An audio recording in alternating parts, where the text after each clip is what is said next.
Children discover and learn about their world when they play. Play develops imagination and creativity and gives children practice in the social skills they need in our world. A child's motor development becomes increasingly more refined through physical activity that play naturally provides. Through manipulation of toys and materials, children develop small motor skills. Large motor skills are developed as a child runs, climbs, and throws a ball. Concerning social development, children become socially engaged through many different kinds of play.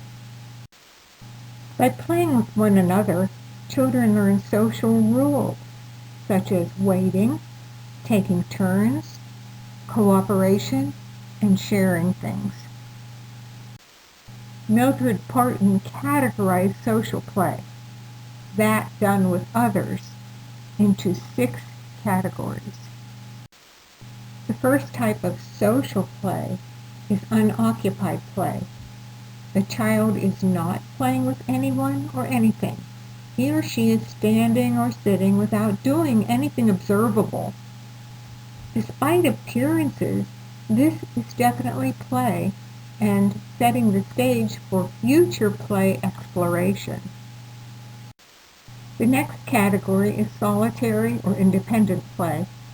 A child may be in a room full of other children, but he or she is playing alone and not paying attention to anyone. This type of play is important because it teaches a child how to keep himself entertained, eventually setting the path for being self-sufficient. Any child can play independently, but this type of play is the most common in younger children around ages 2 or 3.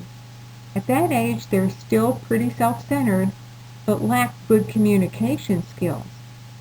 If a child is on the shy side and doesn't know his playmates well, he may prefer this type of play. In onlooker play, the child watches and observes the play of others around him, may ask questions, but does not enter the play. Onlooker play is when a child simply observes other children playing and does not partake in the action.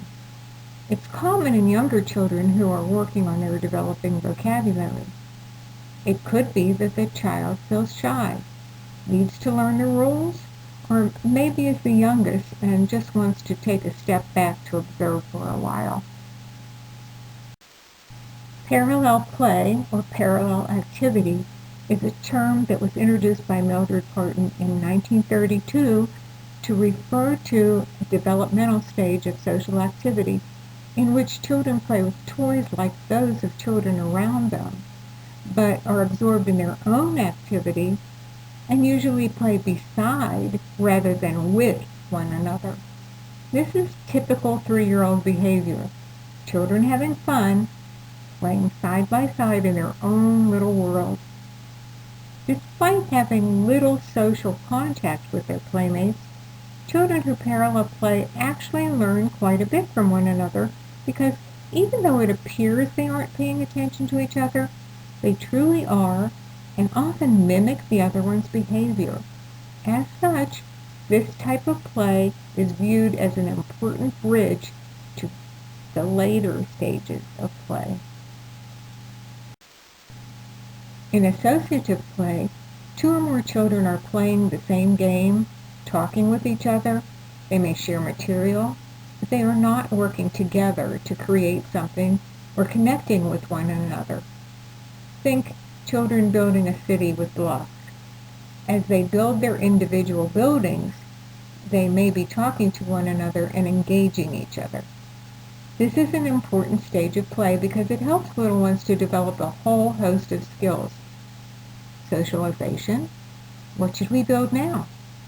Problem solving, how can we make this city bigger? Cooperation, if we work together we can make our city even better.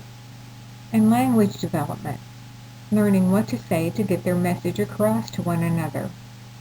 Through associative play, children begin to make real friendships. Cooperative play is where all the stages come together and children truly start playing together. Two or more children are playing with blocks or some game or material, building the same thing, talking with each other, and working together to create something. Cooperative play brings together all of the social skills the child has been working on and puts them into action, whether they're building a puzzle together, playing a board game, or an outdoor group game. Cooperative play really sets the stage for future interactions as the child matures into an adult.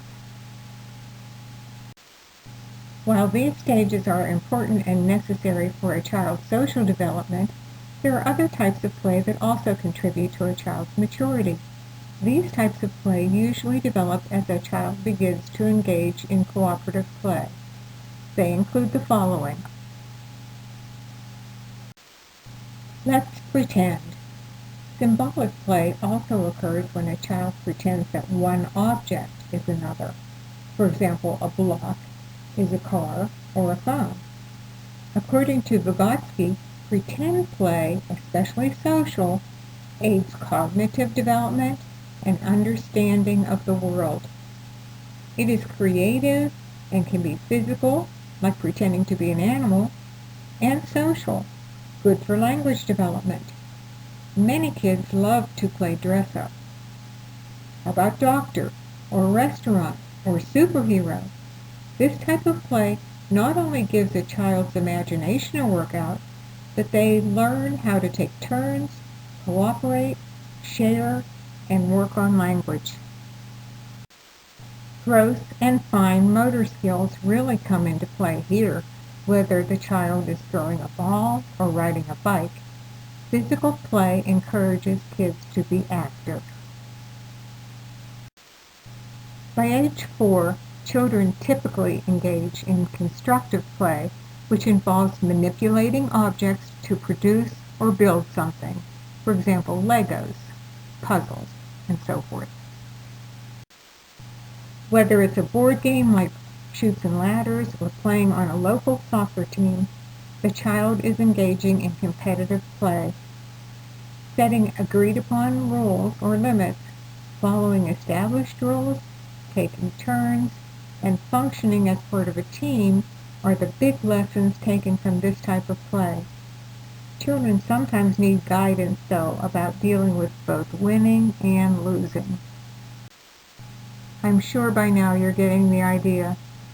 Play develops communication skills, cognitive skills, creativity, imagination, motor skills, social skills, emotional intelligence, and moral development. Children learn the skills necessary to effectively participate in their world through play. Play provides children with natural opportunities to engage in concrete and meaningful activities that enhance physical, language, social, and cognitive development. During play, children increase their knowledge and understanding of self, others, and the physical world around them.